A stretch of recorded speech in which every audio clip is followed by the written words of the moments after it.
Harry Potter and the Philosopher's Stone, a short summary, Chapter 1, The Boy Who Lived. The Dursleys are a well-situated middle-class family living in Surrey in England, and their biggest wish is to appear as normal as possible in front of other people. And what is hindering them in this is Mrs.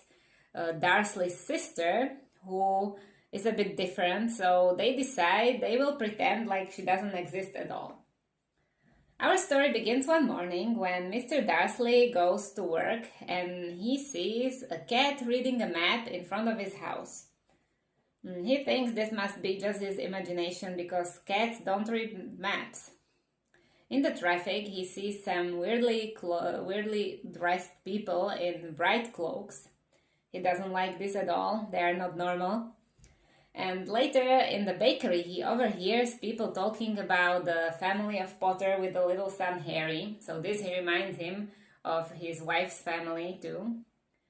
And the last thing is that the man bumps into him when he's leaving work and tells him that nothing can unsettle him this day because you-know-who is gone, and even a muggle like Mr. Dursley should celebrate. In the news in the evening, there are reports of shooting stars and owls flying during the day. But Mr. Dursley is persuaded that nothing of this can have anything in common with his family and can influence him anyhow, so he goes to sleep. But this exact night, in this exact street, Privet Drive, an old wizard appears and shuts all of the lights and goes straight to this cat, who is still there, who was reading the map. And she transforms into a Professor McGonagall, who is a teacher on the same academy where this wizard, Albus Dumbledore, is teaching.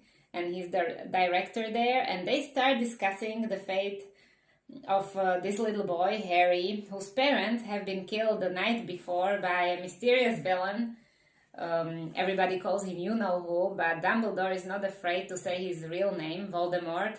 And he thinks they should leave this boy at this only left family, the Dursleys. Professor McGonagall is against it because they are nothing like the wizards in this wizarding world. But Dumbledore says that's the only thing they can do, and Harry will later learn his story.